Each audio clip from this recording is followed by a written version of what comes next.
ایسی جنگ ہونی ہے الملحمۃ العظمیٰ، جس کو کہ میں بھی آپ کے گواہی پیش کر دوں گا، جسے کہا گیا ہے دی لاسٹ کروسیڈ۔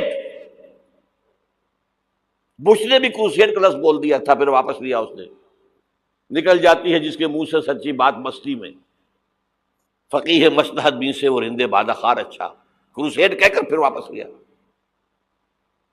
یہ کروسیڈ،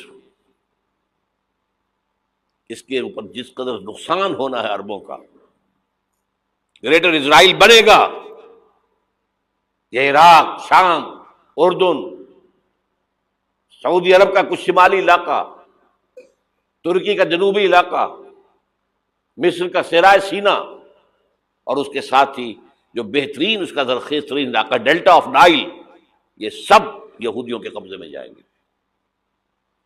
اس کو حدیث میں کہا گیا الملحمۃ العظمیٰ۔ عیسائی 80 علم لے کر اے مسلمانوں تم پر حملہ آور ہوں گے، اور ہر علم کے نیچے 12,000 فوج ہوگی، 9.5 لاکھ فوج۔ یہ نیٹو کی تیاری کس کے لیے ہو رہی ہے؟ جب یو ایس ایس آر کا خاتمہ ہوا تو پوچھا گیا تھا نیٹو چیف سے، اب کس لیے؟ تمہارا وہ دشمن تو ختم ہو گیا، اب ہمیں اسلامک فنڈامنٹلزم سے نمٹنا ہے۔ وہ جانتے ہیں خطرہ یہی ہے، اب اسلام ابھر سکتا ہے، مسلمانوں کے سینوں کے اندر وہ آگ ہے،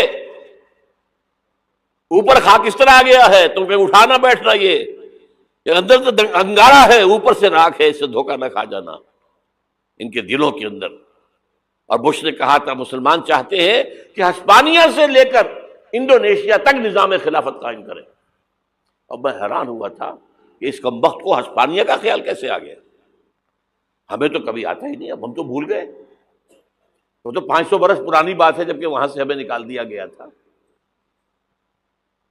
اگرچہ اقبال نے کہا تھا ہے ارض فلسطین پہ یہودی کا اگر حق، ہسپانیہ پر حق نہیں کیوں اہل عرب کا؟ ہسپانیہ میں تو 800 سال حکومت کی مسلمانوں نے، اور ابھی 500 برس ہی گزرے ہیں نا۔ یہودی تو ارض مقدس سے 2000 سال نکالے گئے، انہیں لا کے آباد کیا گیا، عربوں کے سینے میں خنجر بھونک دیا گیا۔ وہ چھوٹا سا ملک جو چاہتا کرتا، کوئی پوچھنے والا نہیں۔ امریکہ جیسے اپنے بیٹے کی حفاظت کرے ویسے کرتا ہے اس کی۔ اور حضور نے فرمایا ہے وہ جنگ جب ہوگی تو ایک باپ کے اگر 100 بیٹے ہوں گے تو 99 ختم ہو جائیں گے، ایک بچے گا۔ یہ حدیث ہے، حدیث صحیح۔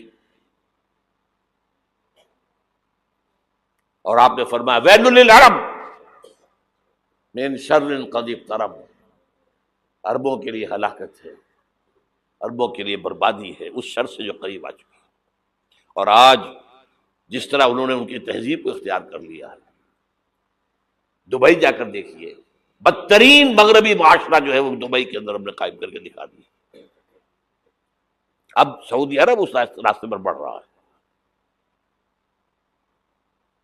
اور اس کے بعد نمبر 2 پر جو ہے ہم پاکستانی ہیں، لیکن میں اس کے وہ پہلی بات جو کہہ رہا ہوں وہ تو یقینی ہے، اس میں تو احادیث صحیحہ موجود ہے۔ اگرچہ اس کے بعد پانسا پلٹے گا، پھر حضرت مہدی کا ظہور ہوگا، حضرت عیسیٰ کا نزول ہوگا، اور وہ گریٹر اسرائیل گریٹر گریو یارڈ بنے گا یہودیوں کا، ایک ایک یہودی قتل ہوگا اور دفن ہوگا۔ یہ بات میں ہونا ہے، میں پہلی بات بچ کر رہا ہوں۔ وہ پانسا پلٹے گا جب پلٹے گا، ابھی جو سامنے ہے وہ کیا ہے؟ جس ملحمۃ العظمیٰ کہا حضور نے، جسے آرمگیڈون کہتے ہیں عیسائی۔ آرمگیڈون کی اگر کہیں جا کر آپ دیکھیں گے، آپ ڈکشنری میں مانی تو کیا لکھا ہے؟ A very big war which will be fought between the forces of evil and good before the end of this world۔ اس دنیا کے خاتمے سے پہلے خیر اور شر کی قوتوں کے درمیان بہت بڑی جنگ ہوگی۔ ارمجدون اسے کہتے ہیں عربی میں، اور آرمگیڈون اسے کہتے ہیں انگریزی کے اندر، اور یہ بائبل کی آخری کتاب کے اندر ہے، جو اس میں کہ مکاشفات یوحنا، ریولیشنز آف سینٹ جان۔ یہ تو میں کہہ رہا ہوں یقین کے ساتھ، اور زیادہ دور نہیں ہے، آیا چاہتا ہوں اس لیے کہ یہودیوں کا اور عیسائی جو کنزرویٹوز ہیں، نیو کنزرویٹوز، ان کا 5 نکاتی ایجنڈا ہے متفق علیہ، جس کے تحت کہ یہ جنگ صلیبی شروع کی گئی ہے. وہ سن لیجئے آپ. آرمیگیڈون نمبر 1، گریٹر اسرائیل قائم ہو جانا اس کے نتیجے میں نمبر 2، مسجد اقصی اور قبۃ الصغریٰ کو گرانا نمبر 3، وہاں تھرڈ ٹیمپل، وہ مسجد جو حضرت سلیمان نے بنائی تھی 1000 قبل مسیح میں، پھر برباد کی تھی نبوکدنضر نے، دوبارہ بنائی گئی، پھر دوبارہ ختم ہوئی 70 عیسوی تک گری پڑی ہے. ان کا خانہ کعبہ گرا ہوا ہے 70 عیسوی سے لے کر آج تک. ایک دیوار ہے ویلنگ وال، جہاں جاتے ہیں، روتے ہیں، پیٹتے ہیں، ماتم کرتے ہیں، وہاں وہ بنے گا تھرڈ ٹیمپل.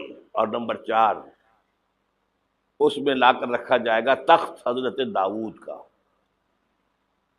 یہ تخت کہاں ہے اس وقت؟ یہ لندن شریف کے اندر جو ان کی پارلیمنٹ کا جو چرچ ہے، ویسٹ منسٹر ایبے، اس میں رکھا ہوا ہے.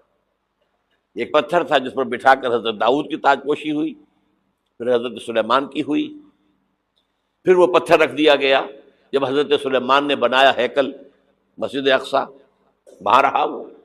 ہر بادشاہ جو تھا یہودی اسی کے اوپر بٹھا کر اس کی تاج پوشی ہوتی تھی. سن 70 میں ٹائٹس نے گرایا اسے ہیکل کو، وہ پتھر لے گیا، وہاں سے روم گیا، روم سے آئرلینڈ گیا، آئرلینڈ سے اسکاٹ لینڈ آیا، اسکاٹ لینڈ سے انگلینڈ آیا، اور اب وہ رکھا ہوا ہے 14ویں صدی عیسوی سے آج تک. وہ ویسٹ منسٹر ایبے میں رکھا ہوا، ایک کرسی کی سیٹ میں اسے بنا دیا گیا ہے تخت کی شکل میں. اب انگریزوں میں کوئی ملکہ ہو، کوئی بادشاہ ہو جس کی بھی تاج پوشی ہونی اس میں ہوتی. یہ لا کر رکھا جائے گا تھرڈ ٹیمپل میں، اور اس پر یہودیوں کے خیال کے مطابق ان کا مسیحا آئے گا جو مسیح دجال ہوگا. عیسائیوں کے خیال کے مطابق حضرت عیسیٰ آئیں گے، وہ ہمارا بھی خیال ہے حضرت عیسیٰ آئیں گے علیہ السلام. بہرحال یہ تو بات کی باتیں ہیں نا. اس وقت جو میں عرض کر رہا ہوں عربوں پر بہت بڑا عذاب، اور پاکستان کا معاملہ البتہ یہ ہے، میں یقین سے نہیں کہہ سکتا. ہینگنگ ان دی بیلنس، ہو سکتا ہے اللہ تعالیٰ ہم پر رحم فرمائے، ہو سکتا ہے، اگرچہ اس کی کچھ شرائط ہوں گی. چمن کے مالک اگر بنا لیں موافق اپنا شعار، اب بھی چمن میں آ سکتی ہے پلٹ کر چمن سے روٹھی بہار، اب بھی ہو سکتی ہے. اور یہ بھی ہو سکتا ہے کہ اللہ تعالیٰ نے معجزانہ طور پر ہمیں ملک دیا، ہم نے اللہ سے بدعہدی کی، وعدہ خلافی کی، غداری کی، لہذا سزا دی جائے اور ہم سے یہ ملک چھین لیا جائے. It's just possible. دور نہ سمجھے اسے، انہونی بات نہ سمجھے. جو گھیراؤ ہو رہا ہے آپ کا، آپ کے مغرب میں نیٹو فورسز اور مشرق میں بھارتی فورسز گدھوں کی طرح بیٹھے ہوئے انتظار کر رہے ہیں پاکستان اور ڈسٹیبلائز ہو جائے، یہاں اور بدامنی ہو جائے. اب لاہور میں پھر آج دھماکے ہو گئے ہیں. 2 دن پہلے کا دھماکہ میں سہ کے آیا ہوا ہوں، آپ کے سامنے بیٹھا ہوں. وہ جانیں بچی ہیں جو ہماری اکیڈمی کا حشر ہوا وہ میں آپ کو نہیں بتا سکتا. یہ سارا کیوں ہو رہا ہے؟ تاکہ یہاں بدامنی ہو جائے اور ہمیں جواز مل جائے. مغرب سے نیٹو فورسز داخل ہو جائیں، مشرق سے بھارتی فورسز آ جائیں، اور ہمارے ایٹمی دانت توڑ کر اور پھر ہمیں بھارت کے سامنے ڈال دیا جائے. نو ڈو ایز یو لائک.